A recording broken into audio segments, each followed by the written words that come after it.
Ah, Olá, doutora. olá, doutor. Tá conseguindo me ouvir bem? Agora sim. Eu não Antes estava sim. conseguindo, agora estou ouvindo. Ah, sim. Deixa eu só colocar aqui. Tá. Boa Tudo noite, bem, como o doutora? senhor está? Tô bem, graças a Deus. Estou num ambiente novo. Olha, Tô bem, graças a tudo Deus. bem? Aham. E o doutor? Tudo ótimo. Tudo ótimo também. Um prazer, como sempre, estar aqui junto com a doutora para mais uma live, né? Mais um tema. Já estava aí animado para nossa conversa de hoje. Eu adoro. Eu dividi em blocos aqui. Então, o primeiro bloco, eu queria que a gente começasse a falar sobre a Bíblia realmente fala sobre migração?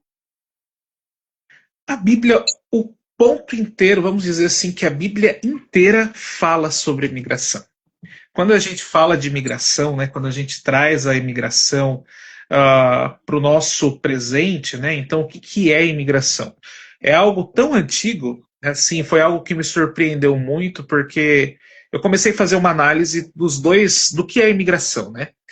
E na análise do que é imigração, eu cheguei à conclusão que ambas as teorias, ela mostra que a imigração ela está inerente no ser humano. Ela é algo muito antigo que vem ali, que remonta desde o começo ali da vida humana na Terra. Então, se a gente fala de imigração pelo evolucionista, né, que eu também fiz uma pesquisa sobre isso, a gente tem ali os povos que saem, que começam a migrar, que vai por conta de caça e tudo mais. Na teoria evolucionista, nós temos a imigração presente.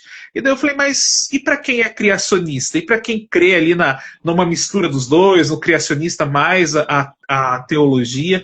E eu comecei a pesquisar então. Fui na Bíblia e comecei a dar uma olhada e eu vi que do começo ao fim da Bíblia nós encontramos a imigração. Leis imigratórias, regras imigratórias, proteção imigratória e o principal, o imigrante como um dos centros de proteção que a Bíblia vinha. Inclusive, muitos dos ordenamentos jurídicos que temos hoje já vêm daquela época, remontando ali algo que a Bíblia trazia como uma das leis mais antigas, né, que nós temos, então, ornamentada, trazida ali, que é a lei hebraica. O direito hebraico na história do direito é um dos mais antigos que nós temos, ali junto com Hammurabi, entre outros ali daquela região da Mesopotâmia, e o direito hebraico é um desses que traz ali essa visão imigratória há muito tempo já. E falando então nesse sentido, né, a imigração, desde o começo da Bíblia a gente consegue ver ela. Chegando então na pergunta que a doutora falou, né? Se tem imigração na Bíblia. Eu acho que a próxima pergunta, não sei se eu pulei aqui já, qual que a doutora, como a doutora quer seguir? Não, pode ficar à vontade, é um bate-papo. Vamos lá. Então, voltando nesse aspecto, a gente pega lá, quando a gente vai analisar, por exemplo, uma das histórias mais famosas da Bíblia, né, que é Adão e Eva, o primeiro homem ali, a primeira mulher, a gente tem o primeiro instrumento jurídico migratório, que é o desterro. Alguém que perde a sua terra, perde o seu local de viver e tem que sair com uma imigração, vamos dizer assim, forçada para ir para outro lugar. Então, quando nós temos a tirada do Éden para ir para a terra, né, lavrar a terra ali, naquele momento nós já começamos, nós vemos o primeiro indício do que é uma imigração, um desterro, literalmente. E daí nós seguimos. Quando nós pegamos ali a descendência, por exemplo, de Caim, né, que foi o primeiro fraticídio ali, matou o seu irmão.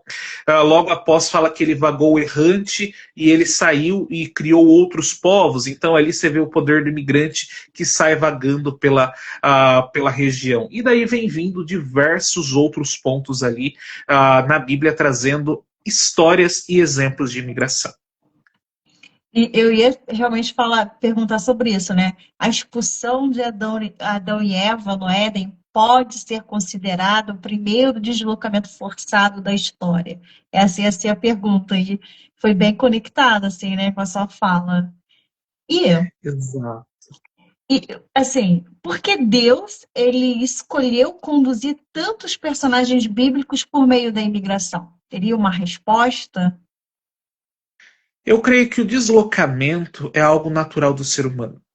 Então, quando a gente se desloca, até mesmo para cumprir o propósito que a gente vê lá em Êxodo, que fala espalhai-vos e multiplicai-vos, se a gente se fica só em um lugar, não tem como se espalhar e se multiplicar e abranger a terra como um todo.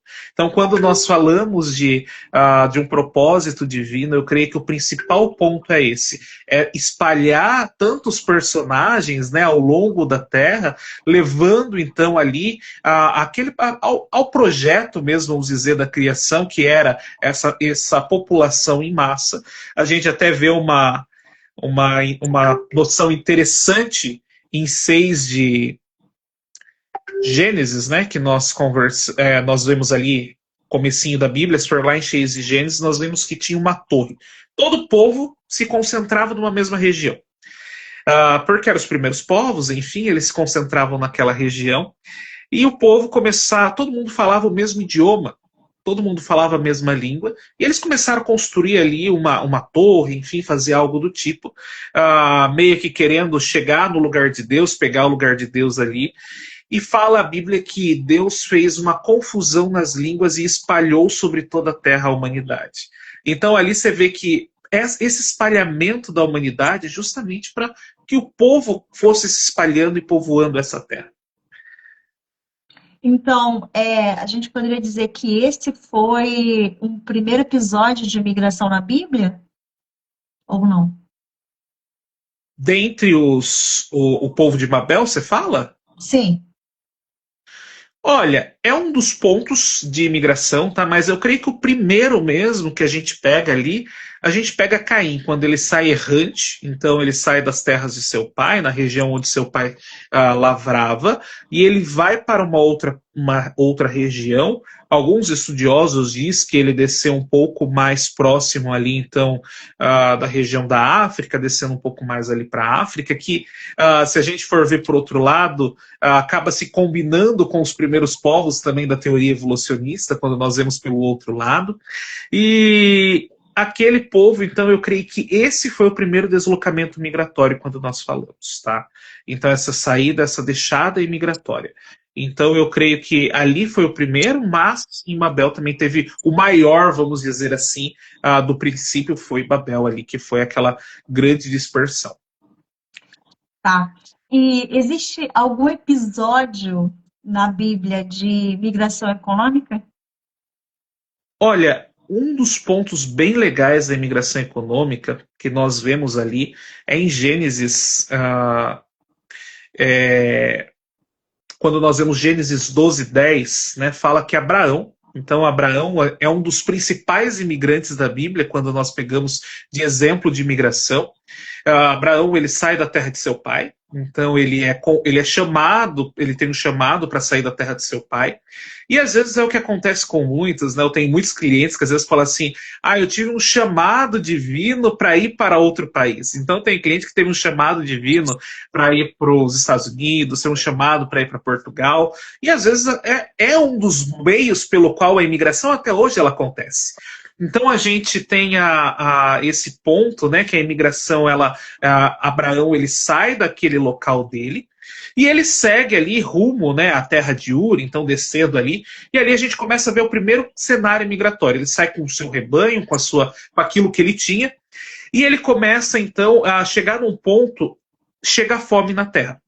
E chega a fome, acaba-se os passos, vai ficando um pouco mais difícil. E o Egito, nessa ocasião, era um país rico, já desde aquela época, uma grande civilização rica. E eles vão para uma imigração econômica, ou seja, eu vou para lá porque lá tem condições de vida. E é o que muitas vezes hoje a imigração atual acontece, né? Muitos deixam seu lugar por conta de uma crise econômica e preferem um outro lugar que vai ter melhores condições de vida. Então, quando Abraão sai daquele local que ele estava ali em Ur e vai até o Egito e fica lá no Egito, ali é a primeira imigração econômica a fim de buscar um maior sustento, enfim, para a sua família. Que delícia. A doutora Ana Lia Diniz, ela diz: que riqueza de conhecimento. A doutora Luciana Costa, ela fala: doutores, vocês, que tema lindo. E realmente, né, porque A gente vê o direito internacional não só pelo viés técnico, mas também pelo viés humanizado, de você estar juntando toda essa riqueza histórica, né? E o doutor William, ele faz isso com muita fluidez, muita fluidez, né? Agradeço pelos elogios, né? E realmente é um tema lindo, um tema muito gostoso. Não tinha essa. Quando eu peguei para escrever, né? Estou escrevendo um livro sobre isso, como comentei com a doutora, eu não tinha essa noção sobre quão rico era esse tema, e realmente é um tema muito rico, muito vasto. Aqui nós estamos contando um pouquinho por cima, mas se for entrar nos detalhes mesmo do direito imigratório com essa oposição, a gente vê muito claramente.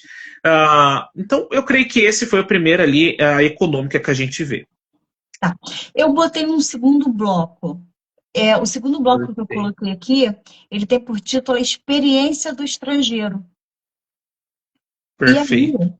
E aí, eu coloquei assim: Abraão, José, Moisés, Ruth e até Jesus viveram experiências migratórias. Será que, Perfeito. será que existe um propósito comum entre essas histórias? Na sua pesquisa, na sua visão? Se você for ver todos os grandes personagens, a mudança de local mudou eles também. Então, quando você tem Abraão que sai da terra de seu pai, ele deixa a cultura dele, ele vai para um outro lugar levando a sua cultura, ele aprende muito com os outros povos, e aquilo cria quem é Abraão, forja quem é Abraão nessa mudança. Porque eu falo que imigração gera todo aquilo que a gente sempre comenta, né? Gera um pouco todo esse desgaste emocional. Então, se a gente for se colocar no lugar de Abraão, hoje nós temos internet, WhatsApp, chamada de vídeo. Lá naquela época, quando você falava de deixar a casa de seu pai, era para sempre.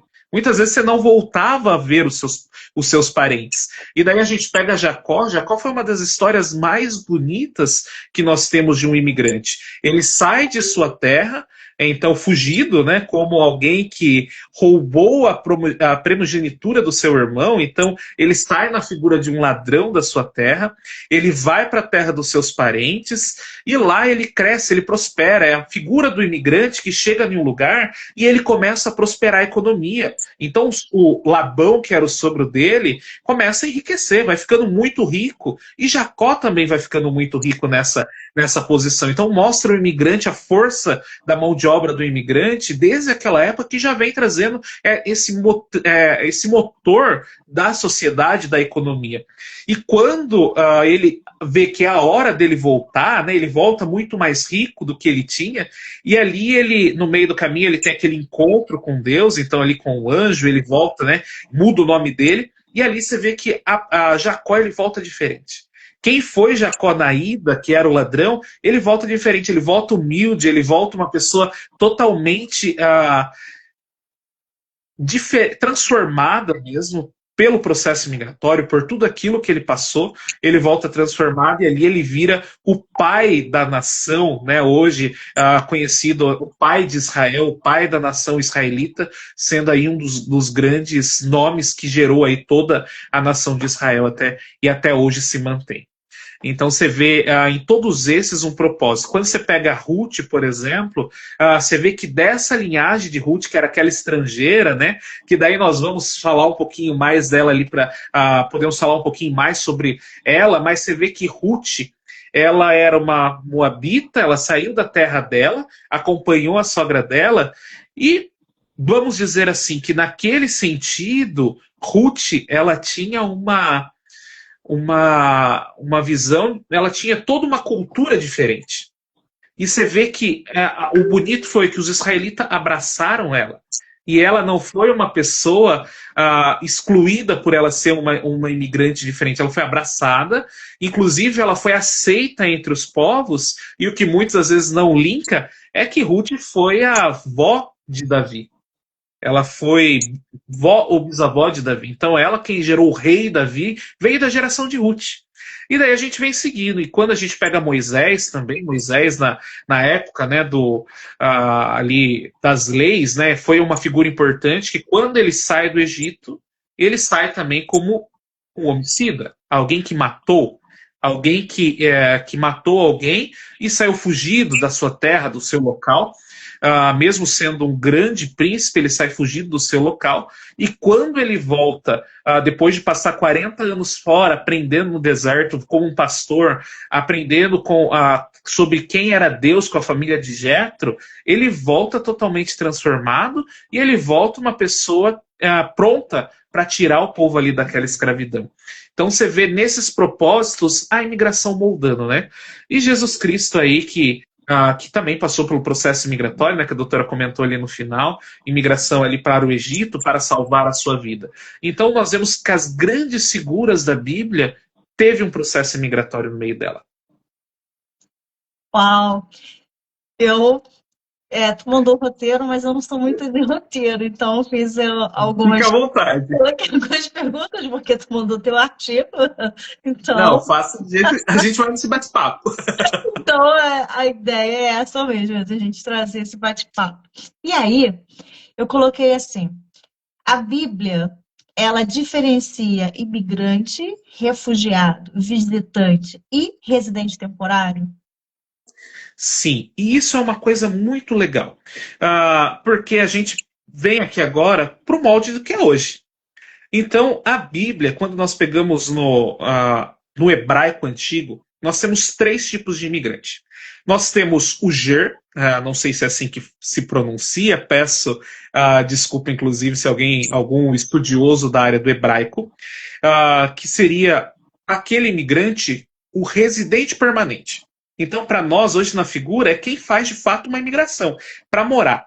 O ger é o residente permanente e ele tem um determinado tipo de proteção jurídica. Daí você pega, por outro lado, o Nokiri, né, que seria o imigrante temporário no sentido de um turista, um imigrante a negócios. É aquele que vai para o país, então, por exemplo, vou para os Estados Unidos a negócios, fico 5, 6 dias e vou embora. Então é esse imigrante de passagem. Ele passa, é o estrangeiro que passa pela terra e vai embora. E depois nós temos ali, por último, ainda, a figura a figura além do Ger, deixa eu só pegar aqui o nome certinho, do Nokiri Torrave ou Toshav? Toshar, que são Toshav. os trabalhadores contratados das vinhas, que são aqueles que vêm para um visto de trabalho. Vem para trabalhar uma temporada enquanto está na vinha ali, enquanto a vinha está produzindo, e depois disso ele vai embora, tá? E nós temos então essas três figuras, que são aí as figuras bem importantes, que nós conseguimos ver essa diferenciação dentro do direito propriamente dito, tá? Cada um deles com um nível diferente de proteção. Então, por exemplo, quando você pega no Kiri, você tem, por exemplo, a figura de, inclusive na Bíblia, se a gente pegar, lá em um dos determinado ponto, você pode, inclusive,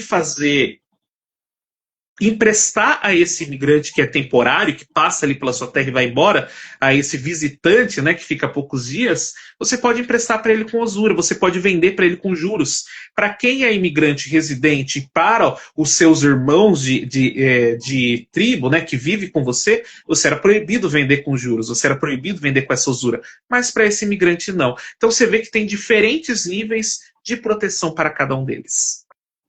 E o refugiado é aquele que pega refúgio entre eles, né? O estrangeiro que precisa, e a Bíblia defende muito esse estrangeiro, que ele deve ser aceito, acolhido e abraçado entre os seus. Bloco 3. Direito e Justiça. Vamos lá? Vamos lá. No seu artigo, o senhor afirma que a lei de Moisés, ela determinava que houvesse uma só lei para o israelita e para o estrangeiro. Na Exato. sua opinião, isso é revolucionário? Isso era revolucionário para aquela época? único, vamos colocar aí quase que único, tá? Porque todos, basicamente, da região tratavam o estrangeiro, alguns tratavam o estrangeiro bem, mas cada um tinha os seus direitos. E quando Israel vem trazendo essa noção de que era igual, era semelhante, né, era esse pé de igualdade, era algo revolucionário para a época, era algo que estava muito além do seu tempo. E é algo que é lutado hoje, inclusive, pelo que nós chamamos de direitos humanos. Então, se você pegar os direitos humanos, ali a raiz dos direitos humanos, a gente consegue encontrar ela nos livros bíblicos também. Então, você vê que esse direito da igualdade no trato, seja no trato com o escravo, seja no trato no que você vai ter que contribuir nas ofertas, nas leis que você vai ter que acabar cumprindo e também nos bônus que você vai ter, todos eles acabam sendo iguais para todos. Então, poderia dizer que a lei de Moisés, ela influenciou na igualdade perante a lei, no princípio da igualdade perante a lei. Poderia dizer também que esse princípio bíblico também trouxe a visão de direitos humanos contemporâneos? Com certeza, no sentido de que é uma fonte que inspirou o que nós temos hoje. Claro que muitos outros se embebedaram dela, então nós tivemos a Grécia, outras civilizações que depois, mais para frente, acabaram trazendo algumas proteções, e nós íamos trazendo ali depois Romano, entre outros, na história do direito, enfim, mas o ponto de start, o mais antigo que nós conseguimos ver, nós vemos na Bíblia isso sendo citado. Então, a gente poderia enxergar tudo isso como uma origem do princípio da dignidade da pessoa humana? Exato. Uma origem da dignidade da pessoa humana, uma origem da dignidade do imigrante, uma origem da proteção ao imigrante de fato. A doutora Ana Lia Diniz, ela diz, ela pergunta, né? Como fazer para ler este material diferenciado e rico? Em breve será lançado um livro sobre isso, doutora. Estarei lançando um livro sobre esse tema. E ele vai vir completo, né? Então, eu mandei um resumo ali para a doutora Gleice, mas ele já está com mais ou menos 30 capítulos. Cada capítulo a gente traz uma história migratória, uma lei migratória. Então, eu estou ainda bem longe do final dele, mas pretendo finalizá-lo ainda esse ano aí para estar fazendo essa publicação desse livro nessa perspectiva. Tá.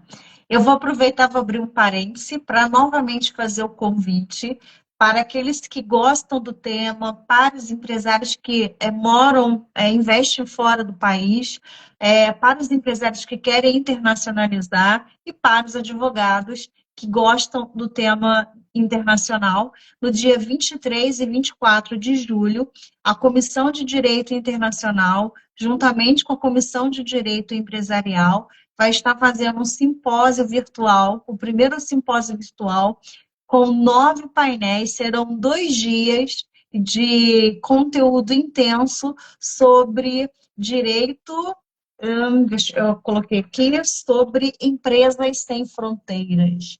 Então, quis abrir esse parênteses e a gente vai voltar agora para o 4º bloco. Inclusive, eu estava estudando o tema do simpósio da semana que vem, agora há pouco. Todos convidados, vai ser um prazer. Eu vou participar aí, me alimentando um pouco do conhecimento dos doutores. Mas a gente vai agora para o 4º bloco, e o 4º bloco ele tem por tema refugiados. Perfeito. E aí eu te faço a primeira pergunta. As cidades de refúgio podem ser consideradas o primeiro instituto jurídico de asilo da história? Com certeza.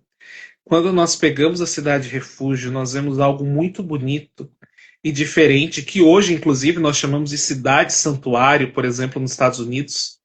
É um princípio tão antigo que até hoje nós ainda temos essas cidades refúgios em alguns países. E nos Estados Unidos é um exemplo disso. Quando você pega a Califórnia, por exemplo, é uma cidade santuário. E o que é essa cidade santuário no direito atual, né? no direito atual é um local onde você tem maiores oportunidades e maiores privilégios, assim, direitos para o imigrante. Então, em algumas das cidades tem alguns benefícios governamentais, entre outros pontos. E isso nós vemos que é algo que remete lá de trás, desse princípio que nós estamos comentando, que é das cidades refúgios, criadas lá na época, né, ali de Davi, né, essas cidades refúgios foram criadas lá atrás, na época dos israelitas, e elas foram criadas, essas cidades refúgio, né, principalmente para ser um local de abrigo. Tá? Então, essa cidade refúgio, ela era um abrigo que ali dentro você estava protegido contra perseguição. Então, se você tinha perseguição, por exemplo, de um outro reino, de um outro povo, e você chegava a essa cidade, santuário, a cidade refúgio, você não podia ser atacado ali dentro. Você tinha os moradores daquela terra tinham por obrigação te acolher. E isso é o princípio claro do que nós temos hoje de asilo político, de refúgio. Não entregar para aquele que está perseguindo a pessoa refugiada, a pessoa asilada. Então nós temos aí o começo dessa história muito bonita que nós vemos aí até hoje sendo propagada, que é o refúgio e o asilo. Uau! Até que ponto a proteção ao refugiado é um dever jurídico e não apenas um ato de caridade? Na sua O opinião. dever é um dever, eu acho que primeiro jurídico, no sentido bíblico, nós temos todo um contexto de leis mesmo trazidas, então leis, e toda lei tem a sua sanção para quando você não a cumpre. E nós temos diversas leis que atrás dessa proteção.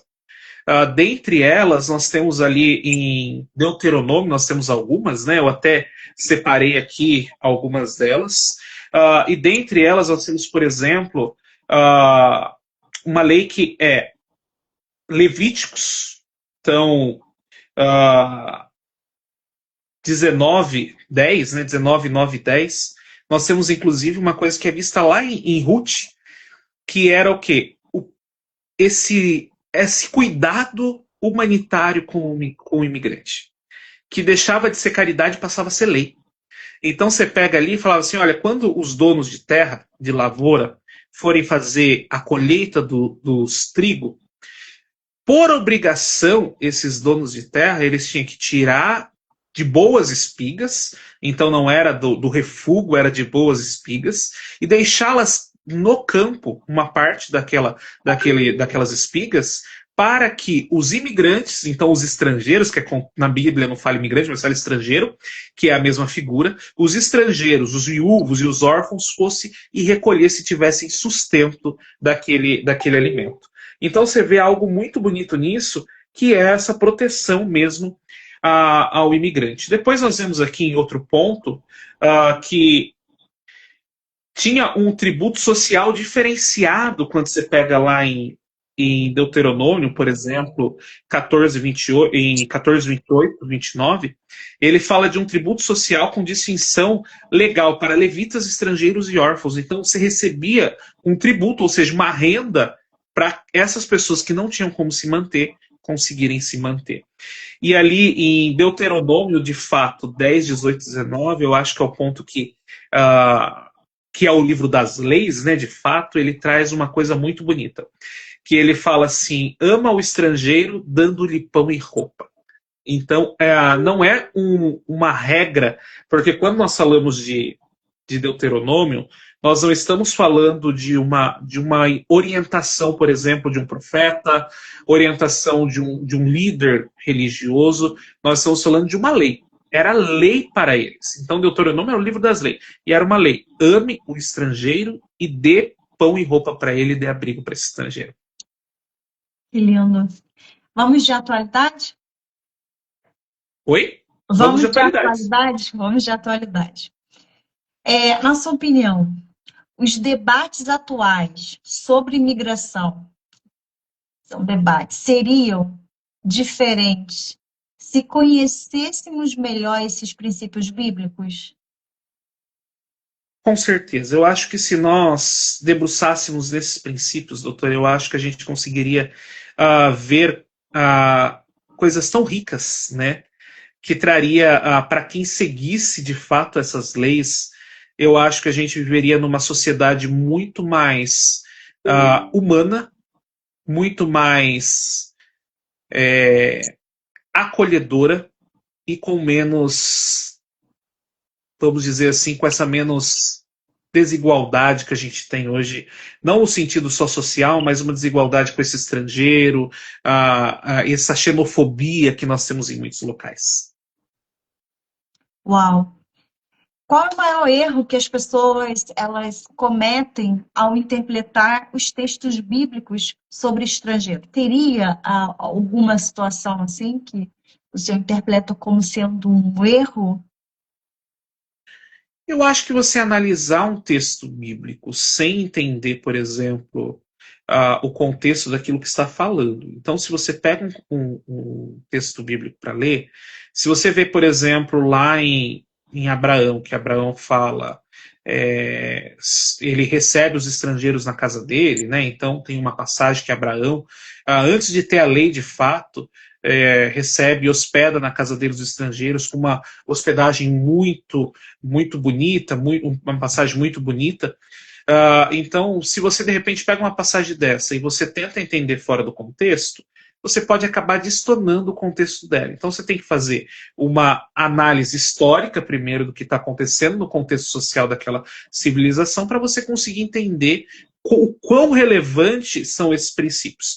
Porque se você olha, de repente, com um olhar também, e outra coisa trazendo para a atualidade, né? Se você só olha com um olhar assim, daquela época, você fala, é só um texto, não tem significado. Mas quando você começa a comparar dignidade humana, princípio da igualdade, reciprocidade, outros princípios da proteção ao estrangeiro, do não refoulement, né, que é a não devolução do refugiado, você começa a ver que você vai trazendo ali para a atualidade tudo o que você tem hoje, você já tinha, então, há anos e anos atrás, há milhares de anos atrás aí, estabelecido numa lei.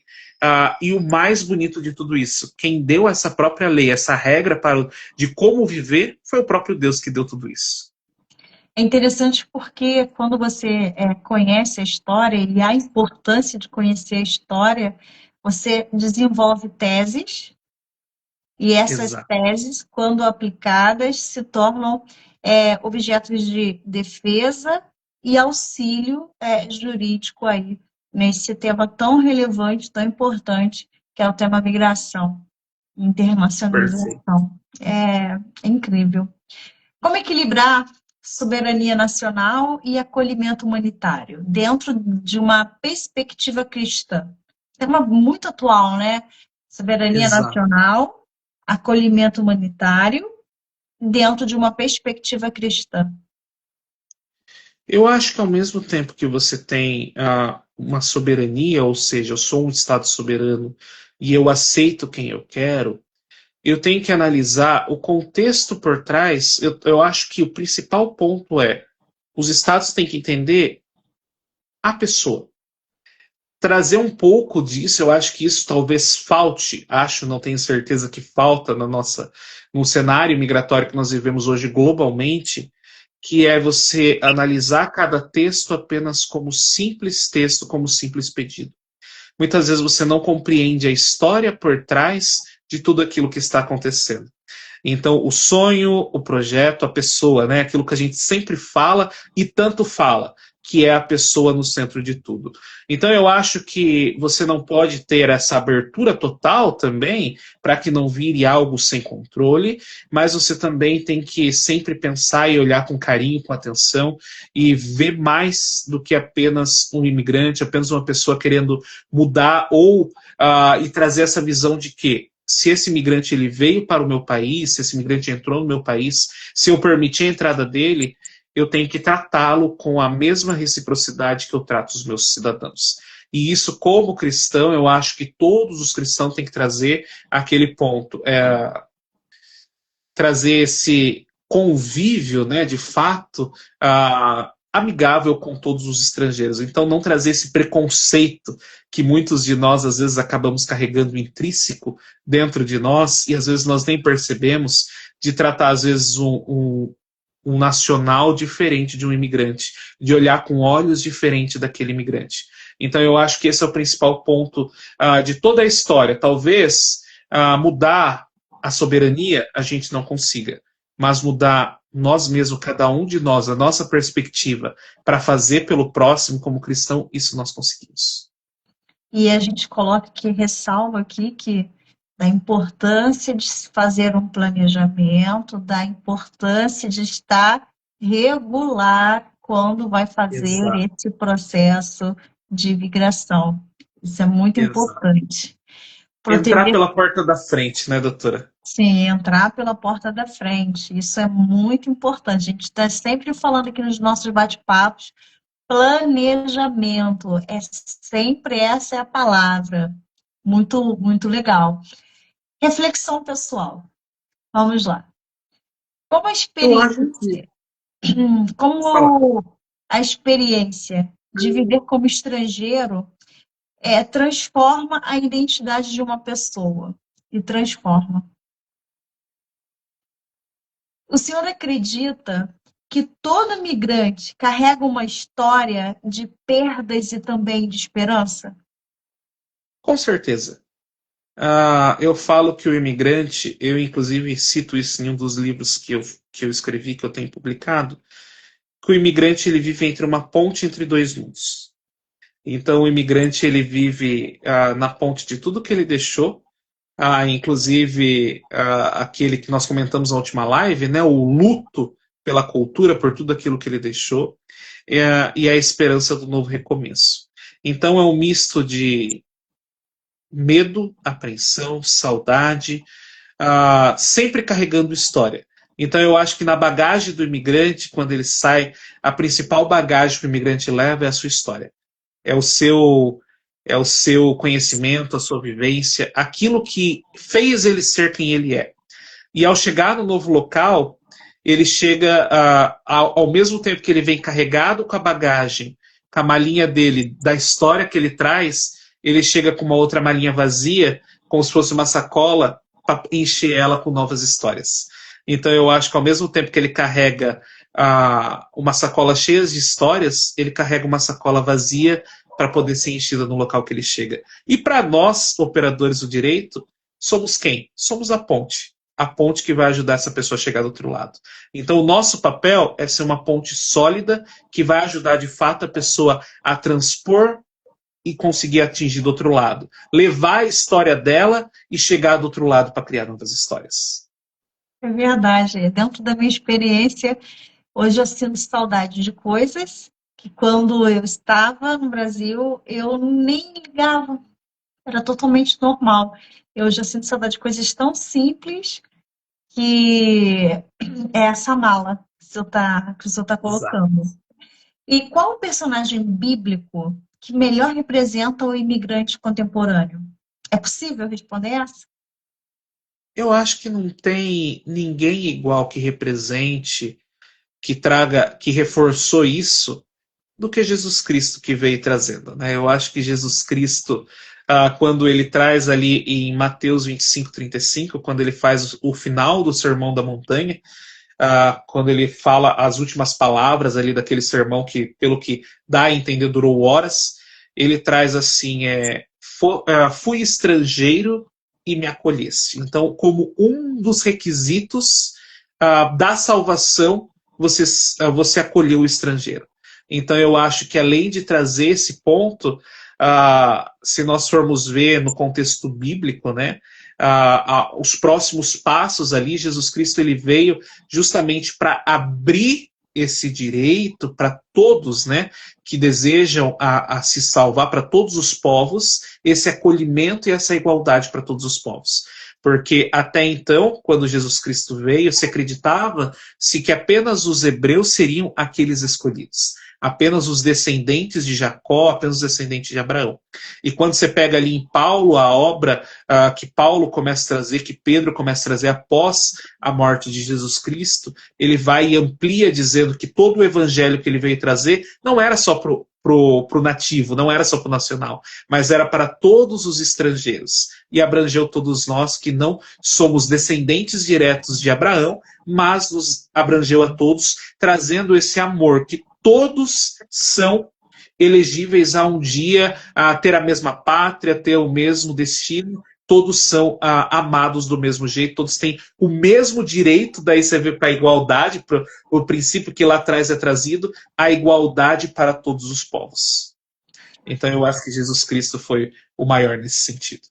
Essa passagem, né, que o doutor acabou de trazer, seria o mais emocionante quando a gente estuda a Bíblia dentro do direito migratório?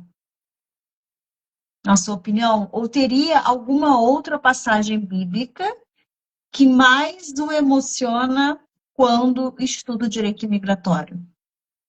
Acho que uma das passagens mais bonitas que você pega também, além dessa de Jesus Cristo, é quando você vai lá para o livro de, se eu não me engano, é Josué, e você tem lá em Josué uma figura de uma mulher chamada Raabe. E Raabe, ela era uma mulher prostituta. E ela, sendo uma mulher prostituta na sua terra, então ela vivia numa terra, Jericó, salvo o erro, e dentro daquela cidade dela, ela fez uma coisa que outros não faziam. Ela recebeu o estrangeiro. Então, quando os espias foram para espiar e ver como que era aquela cidade para poder depois tomar, ela os acolheu dentro da sua casa e os recebeu. E daí você vê mais uma vez o acolhimento ao estrangeiro sendo fundamental. E foi aquele acolhimento dela que quando a Jericó foi toda destruída e não sobrou nada, a única regra que Deus deu para Josué é: destruam todos menos Raabe e a sua família. Então, por ela ter acolhido o estrangeiro, ela foi salva, e não só salva da morte ali naquela cidade, mas ela foi acolhida no meio do seio do povo, e além de ser acolhida no meio do seio do povo, ela veio e foi ali colocada como, depois ela virou a bisavó do rei Davi. Então, uma figura mais importante da Bíblia. E depois, se você pega toda a linhagem, a genealogia, você chega que Jesus Cristo veio de Davi. Então, Raabe, uma meretriz, como diz ali na Bíblia, né, que não tinha nem direito, que era uma estrangeira, foi uma das que foi de que Jesus Cristo veio da sua descendência. Então você vê ali uma figura tão importante de igualdade na prática sendo aplicada. Que delícia. Agora, as perguntas de impacto. A gente já está chegando no final. Passou muito rápido. Sempre passa muito rápido. Se Deus ordenou tantas vezes, não oprimirás o estrangeiro, por que esse mandamento continua tão atual? Porque até hoje eu acho que o ser humano é egoísta por si mesmo. Eu acho que até hoje, mesmo tendo um mandamento tão antigo, muitos ainda não aprenderam e não. O homem por si só tende a priorizar os seus valores, aquilo que ele conhece, e acaba muitas vezes tendo que ser lembrado disso até hoje, para que ele consiga de fato ser humano e abraçar todos os demais. Podemos dizer que a Bíblia, ela não apenas fala sobre migração, mas apresenta uma verdadeira filosofia jurídica de mobilidade humana? Com certeza. Apresenta toda uma filosofia de mobilidade humana e todo o ornamento mesmo, o ordenamento jurídico ali, que a gente vê desde a divisão das classes, né, que a gente comentou aqui já hoje, de estrangeiros, então que nós temos hoje presente em todos os países. Você pode pegar qualquer país que tenha o direito imigratório, que hoje está presente em todos por conta da soberania, todos eles vão ter classificados vistos de imigrante, não imigrante e imigrante temporário. Então a gente vai ter essa figura que a gente vê tudo isso, figuras do princípios do direito imigratório que a gente carrega desde lá de trás e até hoje é tão intrínseco em nós, e todos os demais aí trazendo dia após dia, se a gente vai lendo, a gente vai encontrando mais ornamento jurídico, mais guia que nos leva até hoje ao que nós temos tão atual. O que você gostaria que todo advogado, juiz, agente migratório e legislador soubesse depois de estudar a perspectiva bíblica da imigração? O que você gostaria? Eu acho que esse olhar humano mesmo, olhar para a pessoa, olhar para o imigrante como um igual. Eu acho que isso é uma coisa que nós, operadores do direito, temos que viver e também temos que reproduzir. Esse dizer, olha, o imigrante ele não vem para tirar, ele não vem para denigrir, ele vem para somar, ele vem para acrescentar. E eu acho que quando todos começam a ver, por exemplo, histórias de que o imigrante foi e ele abençoou aquela região, você vê que ele acaba trazendo ali, você começa a entender o quão importante é a figura do imigrante.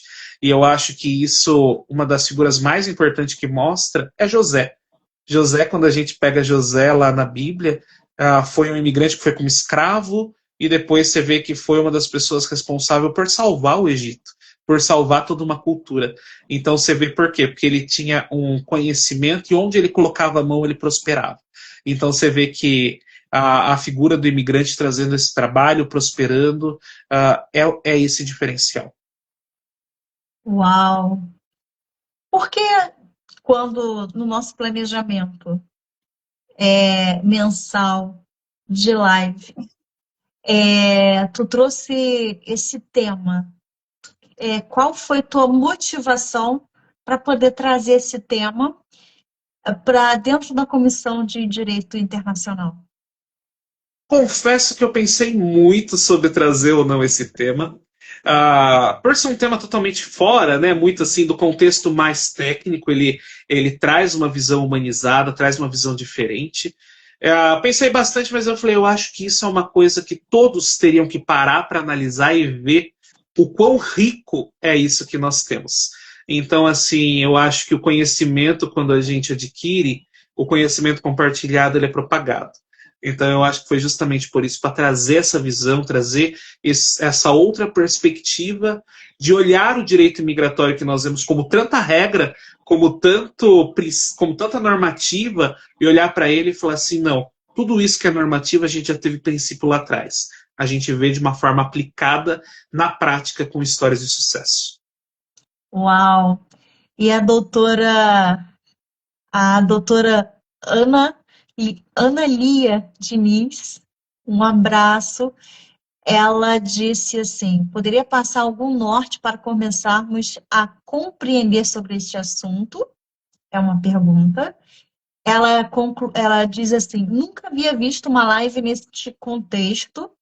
Se a pessoa conseguir fomentar apenas o desejo de aprendizado do sucesso. Entendeu? Exato. Eu acho que esse ponto principal, principalmente, obrigado pelo elogio sobre a live, né? Eu acho que esse ponto sobre como começar, eu acho que primeiro é você pegar, entender você sabendo as regras, você pegar e começar a olhar para a Bíblia, abrir ela e começar a ver, analisar com cuidado. Pegue lá de Gênesis para cá e venha vendo. Cada ponto dela vai analisando conforme uma perspectiva jurídica. Então lá você vai ter direito penal, direito constitucional, direito imigratório, direito internacional, você vai ter direito de família. Então você consegue ver todos os direitos. Aqui nós pegamos direito migratório, que é a minha especialidade, mas olhando, por exemplo, enquanto eu lia, né, enquanto eu leio, por exemplo, para poder fazer a construir o livro, eu vejo diversas áreas que você consegue aplicar. Então, ouso a dizer, né, que muito do que nós temos hoje de direito, eu ouso a dizer que foi ali tirado uma inspiração dos textos e das regras bíblicas. Uau!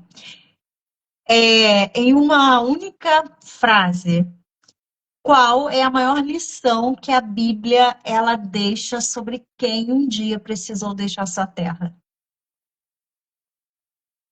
Transformação. Quem deixou Transformação. sua terra nunca mais foi igual. Ele evoluiu, ele mudou de alguma forma. Então eu acho que a transformação é um desses pontos. Uau! Transformação. É verdade. Que possamos levar essa reflexão além do aspecto jurídico sempre, porque essa é a nossa base, né, doutora? É a humanização. Exato.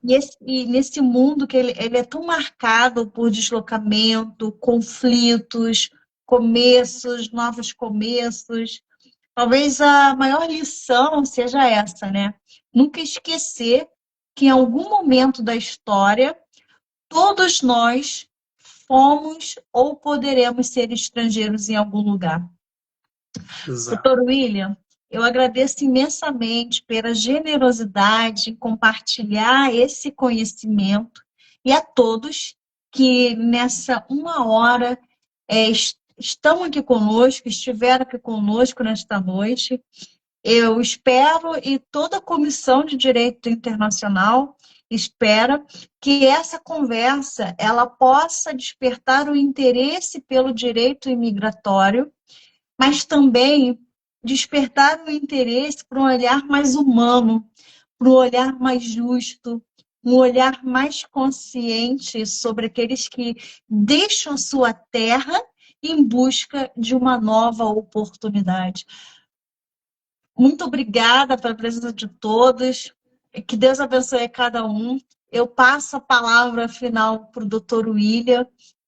Esse tema me emociona bastante e me emocionou bastante, porque eu vejo na prática essa multiculturalidade. Ontem eu estive presente numa roda em que eram faladas 4 línguas. E 4 línguas, 4 culturas diversas, 4 famílias ali. Então, assim, eu vejo isso na prática, não só na parte técnica, mas também na parte cultural, na parte de jornada migratória.